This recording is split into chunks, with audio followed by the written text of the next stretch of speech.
Hi, this is Jeffrey Cohen, and I'm coming to you live, Chicago Quantum, week 29. We're going to talk about the markets, we're going to talk about our firm, and we're going to talk about a couple of updates for me personally, Jeff Cohen. So let's dig in. So to start it off, the markets were very rocky, kind of rocky shores last week.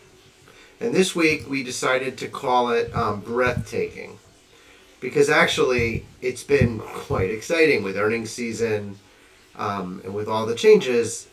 We've seen a lot of motion. So we're going to start off right here with Finviz and show you that banks, regional banks, credit services, you got some issues here, right? Got a downward move for the whole thing.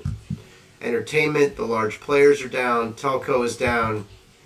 But then there's some industries maybe that a little less than expected. So energy, I know energy prices are down, but for the week, energy is red, pretty solid.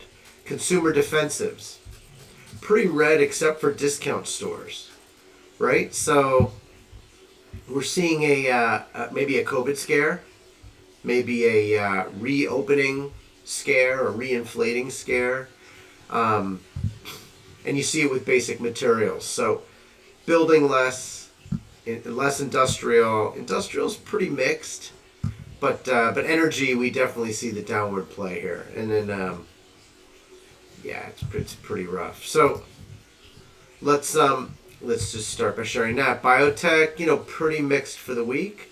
We are fully invested in biotech at this point, and we'll talk a little bit about that as well. And so, there was another way to look at the data, which I thought was interesting. And so here's a view of the market bubbles.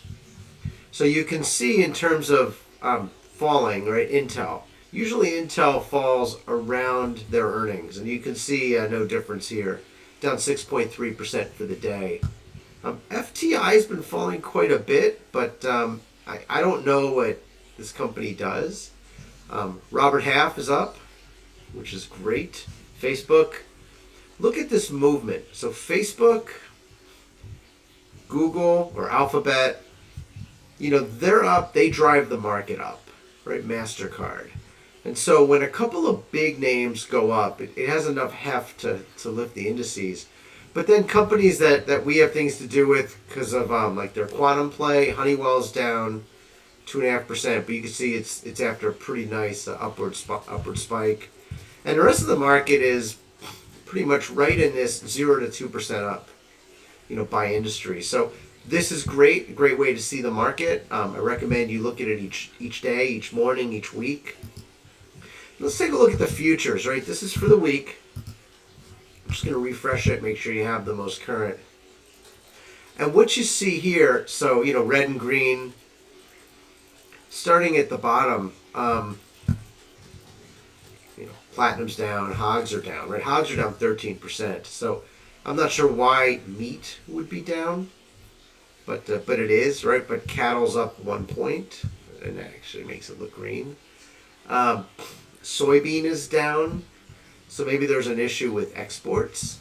We look at the 10-year, the 30-year. Okay, so long bonds. Again, upward trajectory there, but kind of on a downward spike. And some of the other markets are looking pretty good, right? The Germany market, European market, the Nikkei, looking good for the week. Surprisingly, after Monday's debacle, a couple of points sell-off, the Dow, the S&P 500, the NASDAQ, the Russell are all up. Now, the Russell's only up 1/4 point.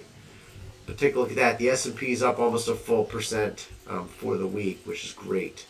So markets have kind of pulled through, and it's pretty exciting. So I was not expecting this. I was expecting a little more rocky when we made the video last week. I think we saw it, but we'll see what else we can see as we start looking through the markets. Other data points. I got a whole bunch here. So we're going to pull them up for you. We've been doing a lot of homework this week in preparation for this analysis to talk to you about. So I wanted to share this. So these are the up and down. So I set up a pretty big screener. It's like a 9 or 10% up, 8% up, or 8% down for listed stocks. And you see 24 are up for the day, but more than 50 are down. Normally, this is a good reflection of where the market's at. So let's take a look at what's gone up today. We sort it by the percent change, so declining. Many of these companies I don't know, but you can see biotech, life sciences, therapeutics.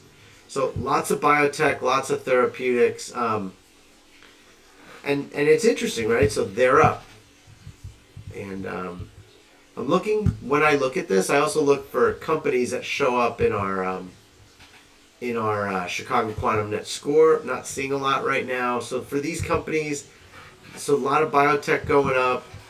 Some. Let's take a look at market caps.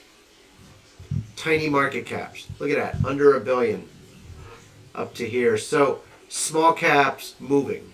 Cyclerion has something to do with one of the stocks that we hold.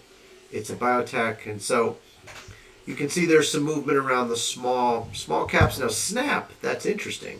Snap is up, and it's got a $123 billion market cap, and it's up a quarter. So what that tells me is that this is not just a pump and dump. It's too much. It's too big of a company. So all right. So biotech is looking up. Not a ton. Nothing we've really heard of. So let's see what's down. So if we look at what's down, well, education, but I'm also seeing a lot of Chinese companies.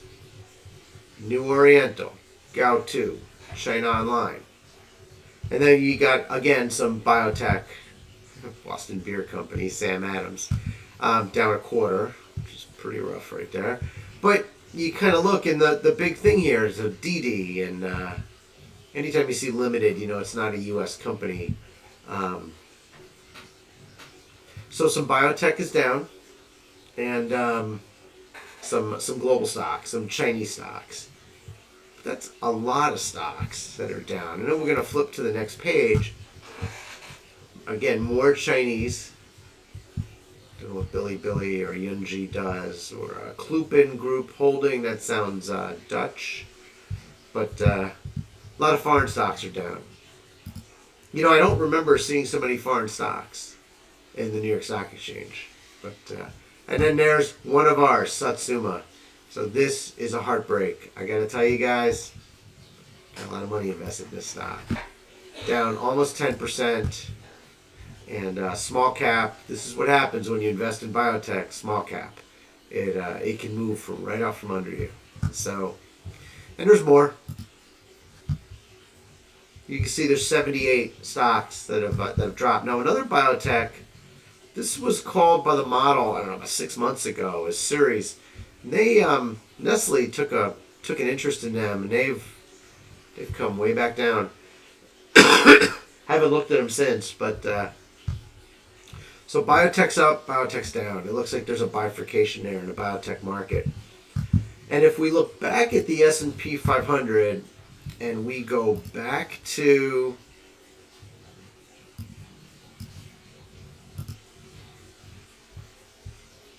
come on now. Let's go back to biotech. Full. I'm even happy to look for the day. Full. Biotech. Pop it up. And you can see lots of the bigger ones, so they're in order of market cap, right, are up. But you start getting down, you know, Zylab, CureVac, again, foreign companies. Acadia Novavax, that's one that we all know about for the immunizations, and then you get a lot of biotech. It's amazing how many of these stocks there are, and so just know hundreds of companies in the biotech space, lots of reds, lots of greens. It's all about the news. It's all about the research and whether the drugs are going to actually work. I like to step back and look at the day and see, you know, what are we looking at here? And we're looking at, for real estate, the one big dog, KE Holdings, don't know him. Tall Education, Oriental Education. Don't know them. They're down quite a bit. But I know Oracle. Not sure why Oracle's down. Right, VeriSign, GDS Holdings, Intel. Wonder what happened with Intel. That's probably a good story. Baidu, NetEase, Bilibili, Baba, Alibaba, Pinduoduo, and all right. So foreign stocks are dropping. Not sure why. What's going on, right? And that's it. That's it. So I'm not sure I'm getting much out of this, right? It's a mixed market. Overseas stocks are down. It's not really helping me with my analysis of the market, but just is what it is. Let's take a look at bonds. Again, Wall Street Journal, bond page. And if we look at the change, right, so bond indices are almost uniformly up. Pretty much except for tax exempt. Okay, so almost uniformly up across the board. And you guys know I like to look at the high risk, high yield. And here we are, CCC rated. We're still at a current yield of 6.7%. That's crazy talk, right?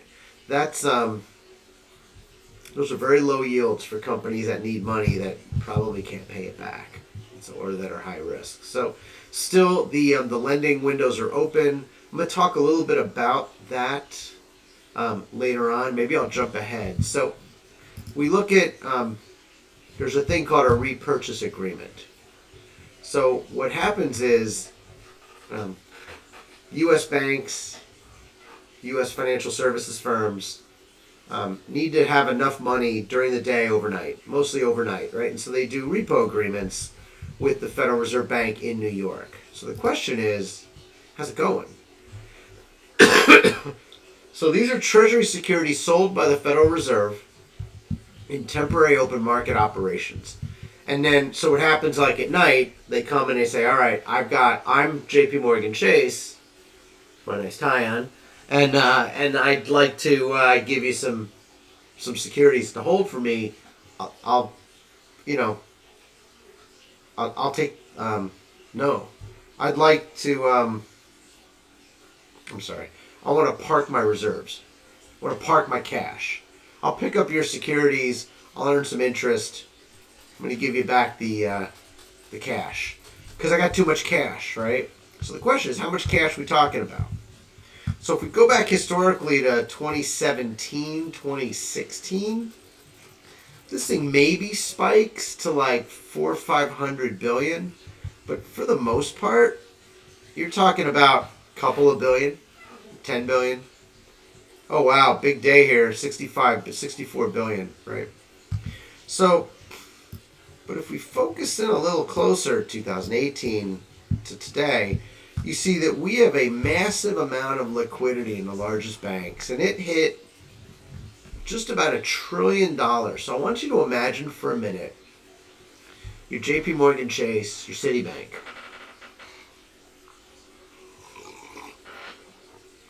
and you got a couple $100 billion of extra cash. Now, it means you're liquid. It means you're not at risk of going bankrupt, right? So there should be no bankruptcy risk in those stocks. But you have so much money. I would think you'd open up some new branches, hire some bankers. I mean, I used to consult to the banks. You can lend this money out. You could put that money to work. Now, you're not earning a VIG at 24% or 48%, a year. But you could probably earn 6.6, 6.7 in the high yield market. You could probably even earn 4, 3 at the low risk market, right? So it's not bad money. So why aren't you lending?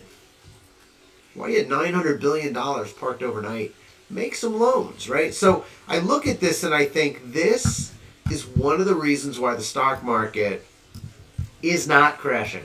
So I joked around last week about, I needed a assistant, right, to check my, get my notes down. So one of the notes is, there's a lot of money out there. There's a lot of money sloshing around. $900 billion. And that money could very easily go back into the market if these banks wanted to make some proprietary trades. Just a lot of money out there. So,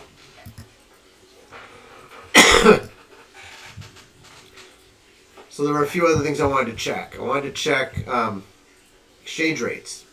And so these are the exchange rates, weekly exchange rates. They're not, though. They're daily exchange rates for the U.S. for things like the euro. So with the euro, we've been trading at about $1.18.5 to $1.18.10. UK, the pound, 138, 137.8, 138.8 to 137.8. So it lost basically a penny. It's just interesting, right? You're not seeing a lot of movement. South Korea with the won, 146 to 139. So dollar's pretty strong, 124 to 126 almost, 124. Call it a penny. So the this week the dollar's probably strengthened by 1%, 0.5%, 0.25%. So we still have a strong dollar. Probably there's a flight to quality into our bonds.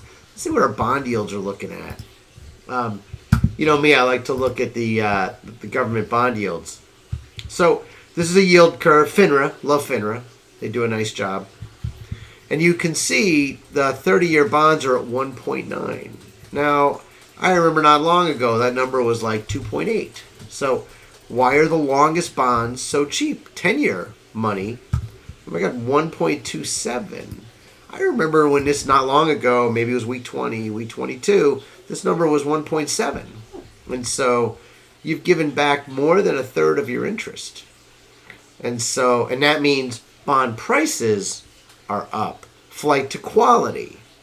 U.S. government long bonds and even the notes. Look at the 2-year. 2 years at 20 basis points. This is nothing. So, flight to quality, money in bonds, U.S. government bonds, no risk, reserve currency. The dollar's looking a little stronger, probably from the money flows because it's not from the interest rates, right? And so that tells me money in the U.S., sitting in the U.S., it's actually not bearish. It's bullish in terms of equities. It's just so interesting. So I don't understand, by the way, right? So I look at stocks every day, every week. I run the models. And here what I'm seeing is what's dropping is a lot of biotech and a lot of foreign stocks. What's going up? Not much. So the market's kind of mixed. Looks like it's in a lot of some of the large caps are keeping the indices going. But the stocks that I look at, it's crazy. They're not doing so well. So I was going to show you, right, the Chicago Quantum net score. When we look at the longs, this is the longs from 10 days ago. Okay, 20 longs. Got a couple of green in there. It's nice. 8 green, 12 red today. But the reds are pretty red, down 4%, down 3%, some of them. The greens are pretty light, up, maybe 1 or 2%. I look at the shorts. So the shorts are acting like this is a downward market. The down stocks are dropping like rocks. Look at that. Boston Immunotherapeutics, one of those meme stocks, down 14%. India Globalization Capital, which is about as dog star as you can get, right? Small cap. I don't even know what they do. I've looked at them. I still don't know what they do. Down 31%, but it was up like 100%, right? Socket Mobile. I'm sorry, they make the RF scanners. Basically printed control board with some plastic around it. They've got a key ring that they use, like a little scanner, but it's up 53%. There's no reason. That's crazy. That's crazy talk. And so, one stock's being memed up. I'm guessing it's on very high volume. The other ones are all down. So if the market's going up, why are my dog stars falling so much? When I looked at the market earlier this week, the all stars and the dog stars were falling, right? And so high volatility, high beta, low volatility, high beta, all falling. Don't understand. It was like a flight to quality in the equities market. People are moving to the large cap stocks. Now, I can't prove it, but I can tell you this is what I'm seeing. And so it's just, it's interesting times, right? It says maybe it's the summer, maybe liquidity's down, maybe it's time to be a little nervous. So the picture that I took for this week, I want to explain it for a minute because it may not make sense. Here's the picture. Here's a guy sitting overlooking a mountain, basically a valley. It almost looks like a canyon, right? And he's kind of precariously perched with his hands on his head. He only has one head. So what's he looking at, right? He's in awe of the possibilities, of the opportunities. He's a little scared. It's breathtaking. He doesn't know what to do. Well, that's how I feel when I look at this market. It's breathtaking. Liquidity's falling. Flight to quality on debt. Flight to quality on equities. Right? If you're in the speculative side of the stock market, you're hurting right now, right? You're not sure what to do. You're confused. So I'll tell you what, it's okay, be confused. I don't know that I'd sell everything out because come the fall, come the winter, market goes back up again. In general, that's true. I think there's a liquidity issue because of the summertime. We're heading into August. It's hot out. Plus, there's all like the little scare stuff going on with COVID and economy and inflation. We're going to talk a little bit about inflation as well. So, that's where we're at. So let's take a look at the S&P. Where were we at this week on the S&P? So what's funny is the S&P is up all week. It's up all week. I have no idea what's going on there, but look at that upward curve. It's beautiful. It's beautiful, actually, right? You look at NASDAQ. It's up all week. Okay. We look at the Russell 2000. This is where you saw the gap on Monday. And this is where you see the flat towards the end of the week. So I would say if there's a cause of concern in the market, it's at the Russell. It's at the small caps. It's where the memes are, where the retail investors have been playing. And so maybe people are getting jobs. Maybe they're going back to work. They're not sitting in front of their computer. They're not buying and selling, stocks that no one's ever heard of, right? With low float and trying to drive things around. So I think that's part of it. And I think that's what's happening personally to my 3 biotech stocks, right? There's no news. And so they're falling on with gravity. And so I'm going to hold this one aside too, because this is telling me, you know what, the Russell, a little rough. Let's take a look at the world indices. Now I can't figure out how to do this for the week, but I can definitely do it for the day. And for the day, if you look back, right, China's down, Hong Kong is down, Jakarta's down. The New York Stock Exchange, Amex, which are the riskier, the small caps. Mexico's down. And then for the most part, everything's pretty good, pretty up, pretty much at the high end, right? The Merval is kind of at the midpoint of the 52-week. The New Zealand index is at about the midpoint of the 52-week. IPSA at the midpoint of the 52-week. And the Hang Seng. And you see volatility. Now this one I'm always confused about. So we have rocky shores, breathtaking markets. If we look at volatility over a year, it's continuing. I mean, it hit 15 not long ago. Climbed to 18. It's around 17.2. So the volatility index for the markets in the U.S., right, as traded in the Chicago Board of Options Exchange, it's not showing a lot of fear, right? It's not bad. So there's really not kind of widespread fear in the market. And so could just be summertime. It's as good of an excuse as any. So we look at the euro, it's at $1.1765, but you look at it for the week, pretty flat, maybe a little bit down for the week. Look at it for the month, it's significantly lower. So the dollar has been strengthening against the euro, but not much, less than a penny. You look at the 10-year treasuries, again, we talked about it, and you see how they really cratered If you look at that low point right there on July 20th, which was earlier this week. So I think what happened on Monday, nobody knows, right? Why'd the market correct? Well, there was still plenty of cash floating around. Just a lot of talk. Just, I think, a lot of possibly what I thought was bets against the Russell. And so bets against the Russell, a drop in the 10-year yield says maybe it was a reopening fear. Maybe there was some COVID data that people were nervous about. So I'm willing to say that it was a COVID fear, a COVID drop, and just go with it. And so, because there's plenty of money out there. So let's take a look. So, I'm in biotech, so I'm doing a lot of work on biotech, and you see biotech had a pretty good week and then fell into Friday, right? Fell out of bed basically Friday morning. And has been trying to recover, but not a good biotech.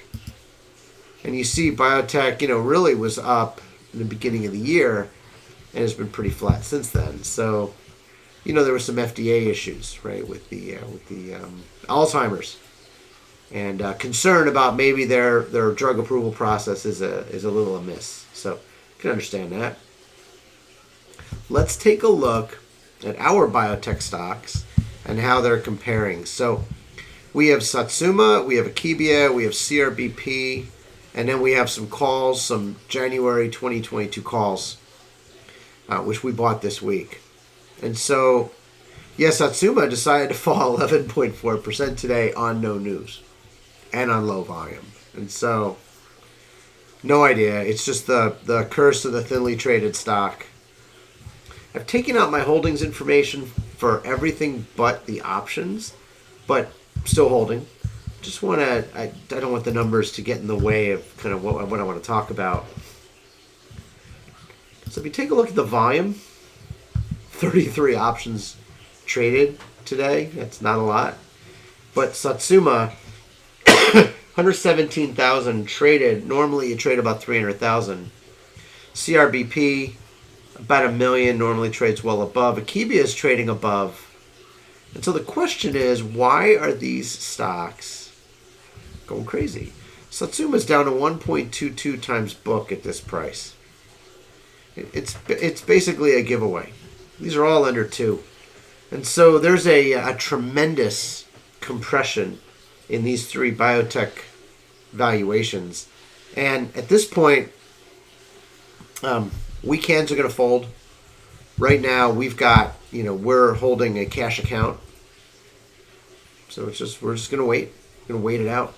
Earnings is going to come. We're going to talk about, the research, and we'll check it out. But just, it's fascinating when you watch, right? And so the other thing to watch, Midstream. So we follow the Midstream market. We are very bullish on Summit. It's up 1%, right? But when you look, there's a lot of red in the Midstream. It was actually more red earlier. And let me go to a different view, more of a fundamentals view on the Midstream. So what you see here, you see book values. So SMLP is trading at less than 0.3 of their book value. NGL is trading at less than half the book. You got some smaller ones that are a little more volatile. And then you've got some corrections underway, right? But still, most of these stocks are trading well above their book, 2, 3, 4 times book. Some of these, not so much. So Equitrans Midstream is at 1.09. Plains GP Holding, Rattler, so there's some differences there. But in general, right, Midstream is down. And when you look at oil and gas, so the drilling is up. Baker Hughes numbers were up. I want to say we were +7 today on new rigs in the United States. And oil's back up to $72, right? And so you see oil earlier this week really corrected. So oil's up $6 a barrel for the week. That's a fear. That's a market reopening fear. And I think the reason that you see the Russell so weak is that it's one thing to bet on oil. It's another thing to bet on small cap firms. I think maybe there's worries that the small cap firms, the Main Street firms, are gonna really suffer. So it's possible. So I want to go back to my old friend, velocity of money. Hasn't changed since last week. No new data. M2 money supply, though, has updated. And what you notice is it's still going up. We're going to go all the way here, right? So you take a look from April to May, you're up $260 billion. That's a lot, right? So that's, let's see if the GDP rose that much. GDP data is updated, so maybe we're going to see it. So GDP, Q1, oh no, I'm only got Q1 to Q4. 22, 21.5. So we're up, 5, it's about 600. So we're up about 200 billion a month. So 200 billion economic growth, 260 billion cash growth, M2, that's the same. You know, if the velocity of money, which I showed you, there's almost $1 billion just parked in reserves. It's $1 trillion parked in reserves. So the velocity of money probably isn't moving. And so if the velocity of money dropped even a basis point, this thing balances out, and the Fed's doing a great job on controlling inflation. If you ever have real questions on what all that was that I just said, just ask me. Drop a note in the comments. I can spend a little more time. So let's take a look at CPI. So CPI is up. All city average, all items, is up 5.4% for the year. You take out food and energy, you're up 4.5% for the year. That's healthy growth in CPI. We've not seen this. CPIW weighted up 6.1%. We've not seen this, right? And so whether it's transitory or it's monetary or it's my grandmother, it doesn't really matter. Prices are rising. Companies are going to have to raise their prices. Food's going to be more expensive. You're going to go to the grocery store. I've seen it with meat prices. You're going to go to the restaurants. Everything's going to be more expensive. Gas station. Everything's more expensive. So this is going to hurt economic growth in the United States. We talked about the repo operations. I think it's important that that you know about it, right? These were some other statistics that I thought could have been interesting. There's different interest rates, right? Release date, July 22nd. Fed fund rate, 0.1%. So we're keeping interest rates as close to zero as we can. Commercial paper. Non-financial firms, 5 basis points.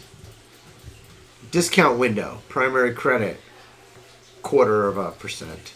Treasuries, right? 4-week. Oh my God. Even the 1-year treasury is 7 basis points. So you're not getting much money when you park your money in treasuries. This is probably why the banks aren't doing so well. The banks will want to park their money in short treasuries, even 4-week treasuries. They're going to get 4 basis points. You pay any kind of interest on your savings accounts, it's going to be more than 4 basis points. So interest rates are low, right? That's good for the stock market. Consumer credit outstanding. I used to look at this quite a bit. Total percent change of credit. Wow, look at that jump. It's up 10% year on year. 10%. People are borrowing money. During the COVID, during the pandemic, people were saving money. So all of a sudden now, you got an annual percent rate increase, right? Revolving credit, consumer credit. It's up 11%, 11.4 revolving, non-revolving 9.5. This is rich, okay? Consumer bank interest rates. For a 60-month car loan, you got to pay 5%. It's interesting. 5-year money, right? 5-year money is trading at about 1% risk-free. So consumer credit rates are up. Risk is up. Risk is up on Main Street. Maybe this is why the Russell 2000 is a little weak. We can look at household balance sheets. It's always fun. How we doing? Hey Jeff, how are the households doing? Well, the good news is net worth Q1 is up. It's up a lot, in trillions of dollars. It went from Q4 to Q1. Net worth of American households is at $5 trillion. That's healthy, right? So people have more money. What are they doing with it? What are they doing with it? They're not spending it. They're borrowing. They're not investing it. Markets are flat.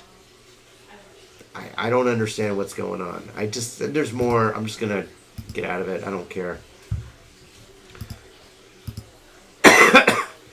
And even this is not that interesting. So, it's our website. Come take a look. Buy a run.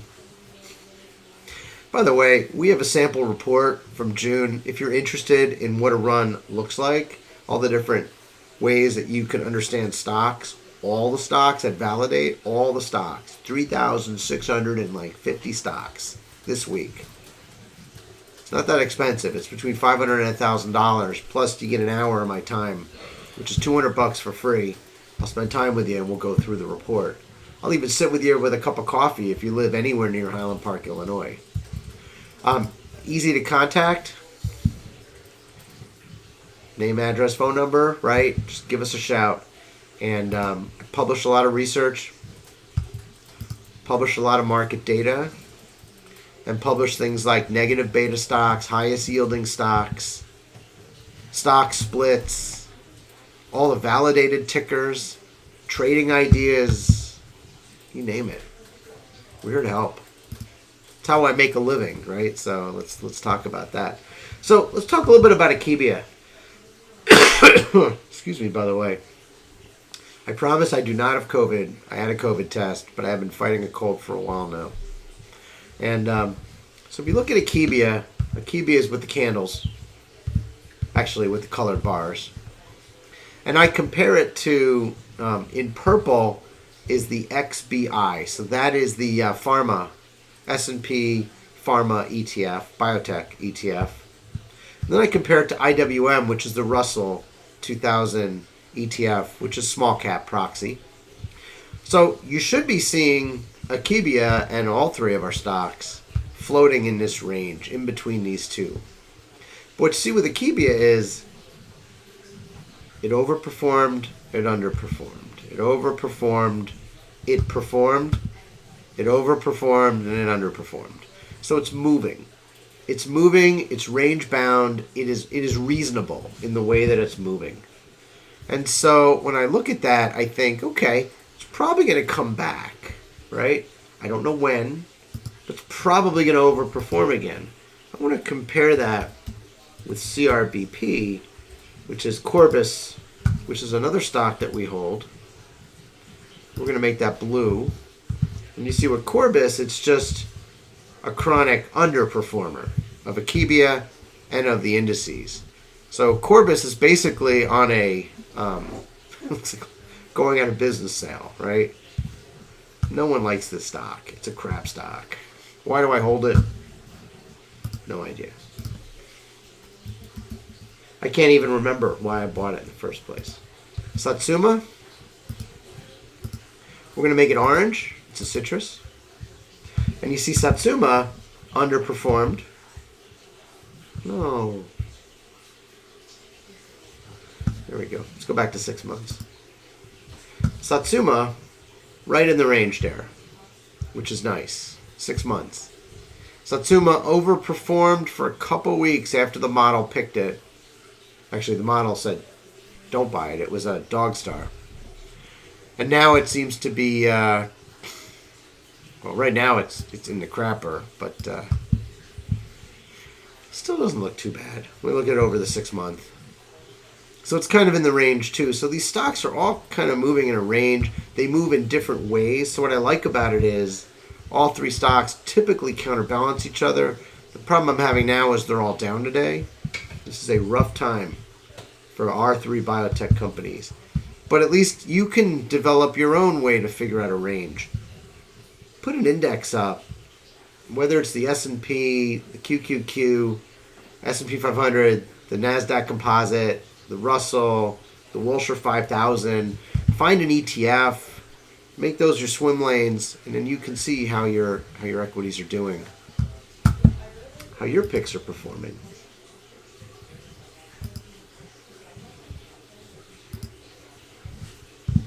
So the other thing I want to show you is Akiva.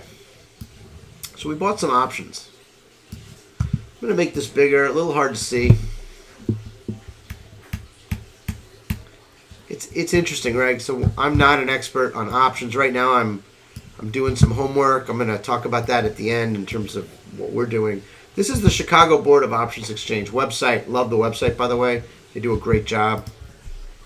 So we're looking at a stock that's trading between 255 and 256. It's Akiva. I mean, to be honest, Akiva has done much better, right? It was as high as $4.20 not long ago, and we held. Diamond hands. So from 420, we held it all the way back down to 250. Probably not the smartest move, to be honest.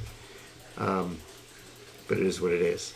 So let's take a look. So we are long the $3 strike calls for Friday, January 21st, 2022.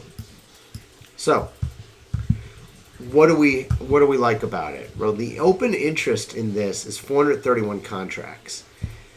It is the most liquid of all these options. So if we wanted to sell it on Monday, we could sell it on Monday. It's fine. Gamma and delta are some of the Greeks. So how you would read this is it moves with time and it moves with price. And it moves in a positive direction. So if, it moves with price in a positive direction. If Akiva goes up a buck or a penny, let's say, it should go up about a half a cent, and it should rise. The delta should rise at 20%. So 0.55 goes up a little, 0.56, 0.57 if the stock price goes up by a penny. So we bought in, and now you can see the bid-ask spread pretty tight, 55 cents to buy it, 60 cents to sell it. 33 contracts have traded today, of which we bought 20 of those. And so it's moving. It's moving. It's interesting. We could have gone with the 250s, which would have been in the money. Lot less liquid. More expensive. 20 cents more. I could have gone more out of the money. Don't really need that. So this is where I'm at, right? And so you look at this and you think, well, Jeff, how do you know if this is any good or not? Well, one way to look at it, for each 50-cent increment, I'm paying an extra. This one I'm paying 15 cents. This one I'm only paying 5 cents more. 15 cents more. So it's kind of a bargain right here. And you can also look at the implied volatility. This is priced at an implied volatility of 100%. The stock doesn't really move at 100%. So I probably overpaid for the option. So let's see. I probably overpaid for the option because it's not trading 100%. But since the stock fell from 420 to 260, it's moving pretty fast, right? And so there's a chance it goes back up to 420. This option will be in the money. So there's a calculator that we looked at. And I'm going to get the price again. It's loading. It's just any random calculator I found. It's optionsprofitcalculator.com. So the stock has not moved since we ran it last time. I'm going to recalculate. And so it's calculating.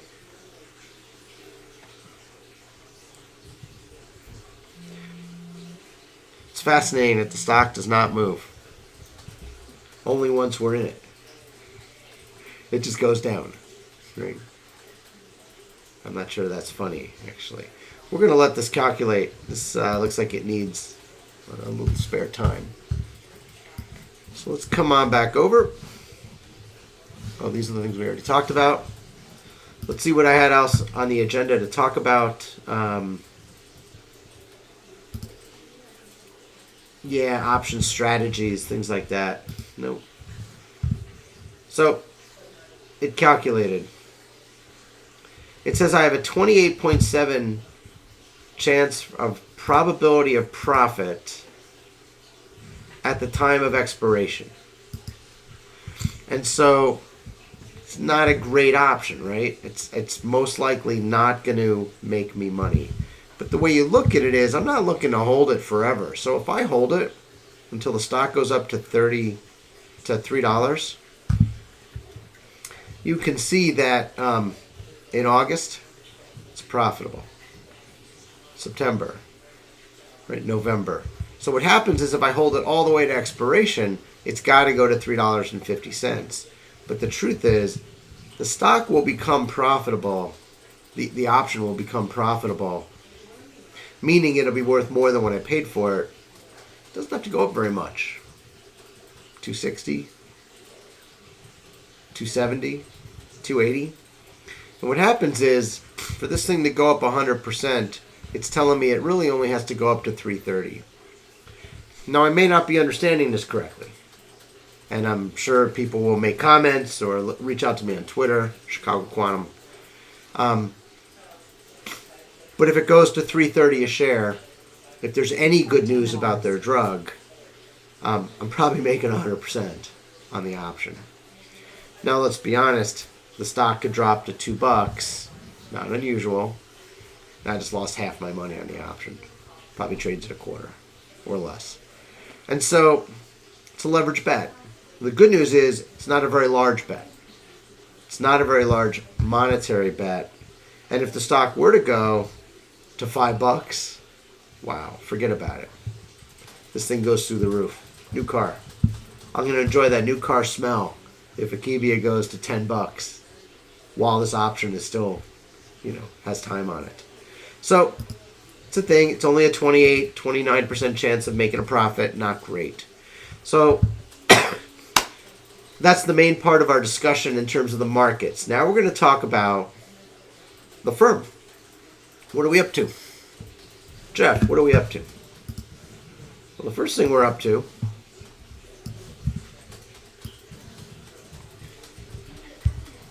is we are going to become accredited. We are going to go through the process to register as an investment advisor with the state of Illinois. We will do this. So, we looked at this. Actually, I was able to call the Illinois Securities Department. I just want to say, for as much complaining as people do about Illinois, the people were amazingly helpful in Springfield. Always helpful in Springfield. I'm amazed at how helpful our public servants are in Springfield. So if I ever get a chance to go down to 421 East Capitol Avenue, second floor in Springfield, I'm going to pop on in and say hi and thank them for being so helpful. So then I took a look and everything I can do, but then there's something I got to do. It's very frustrating. I got to get training. I got to pass a test. I have to have proof of passing the qualifying examinations as set forth in section 130.842 for the rules. So I looked at that. So that is Series 7 and Series 66 or Series 65. So I've decided that I'm going to pass those. Right now, I am studying 50% of my time for those exams. So let's take a look at the types of things that I'm studying, because first off, it's a heck of a lot of work.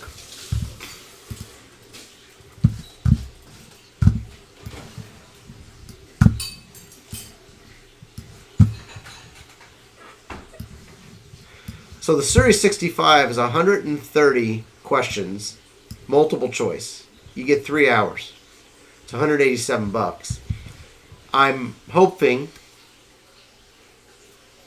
that I can do enough studying that I can pass the exam on the first time. Finri gives the exam. I'm studying right now, studying quite a bit.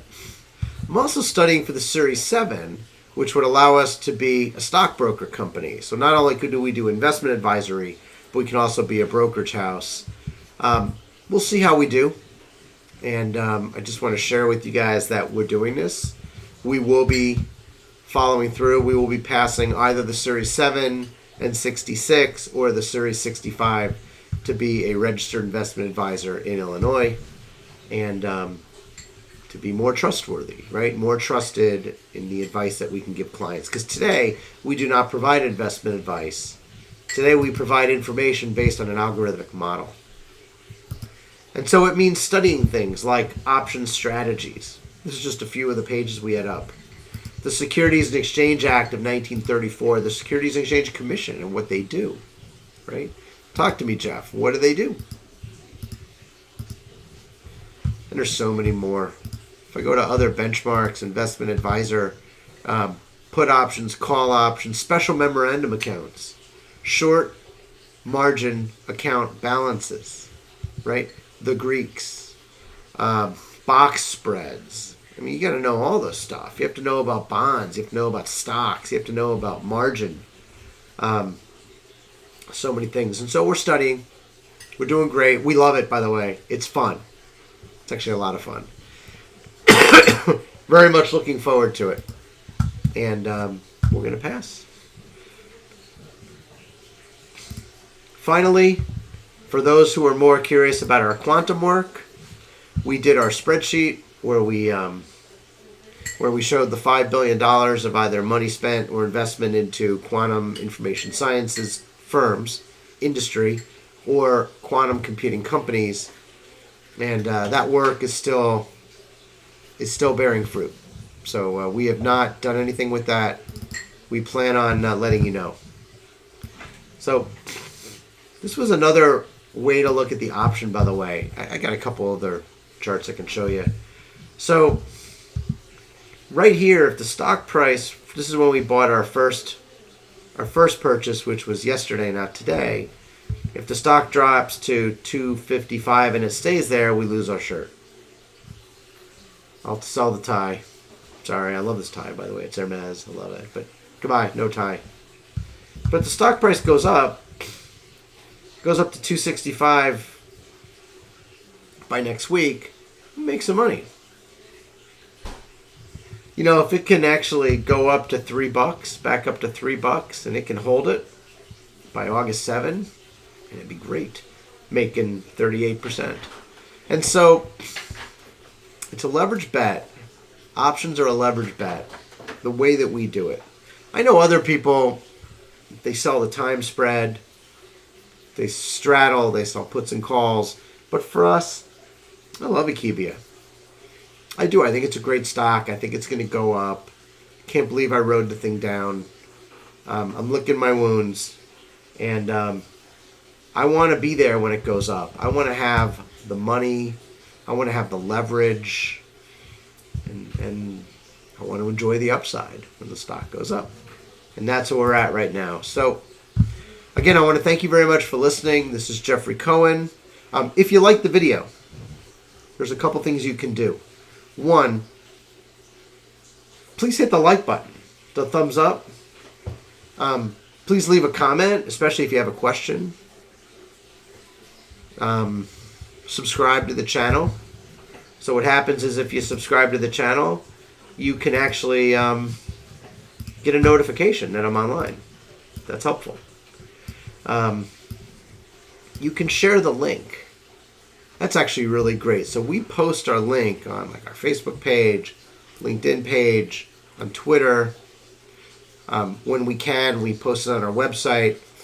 Just take the link and share it. Tell people you watched it, that you liked it, if you liked it, and get some other people to watch it. So we used to advertise these videos, so we'd have 5,000, 10,000 views. It looked really popular. Now we don't advertise it. We get like 20 to 100 views. And so organic growth is great. We do not make any money making these videos. This is all just to share with you what we're thinking, how we're doing.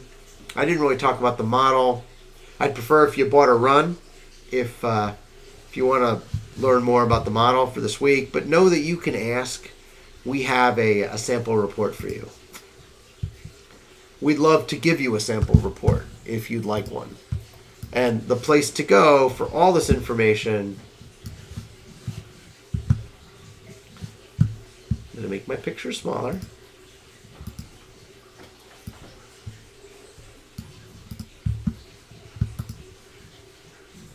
Actually, I cannot make my picture smaller, so I'm just going to eliminate my picture.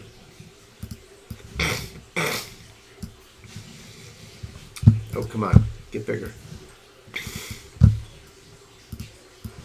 Here we go. Just search Chicago Quantum. You're going to see the Chicago Quantum Exchange. It's a fine organization. And you're going to see chicagoquantum.com. It's our website. If you want to learn more, you can go buy a project, buy a day, come out and see you. You can buy an analysis. You can call.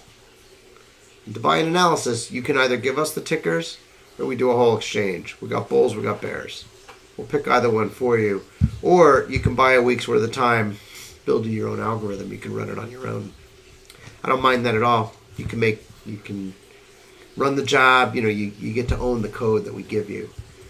And it's probably a great way to get involved in quantum algorithms. So, and then for $100, give you a deep dive, 30 minutes. Now, if you buy a big run, you call me, I'm not going to talk to you. Of course I'm going to talk to you. So just give me a shout. If you want to learn more, go ahead.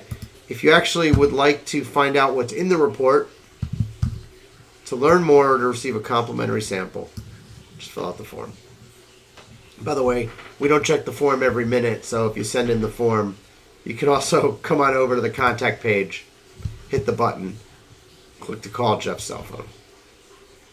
Thank you very much. Thanks for listening. You are the reason why we're in this business, is to serve clients like you and to share knowledge, to share education. Good luck in the markets. You take care now. Bye-bye.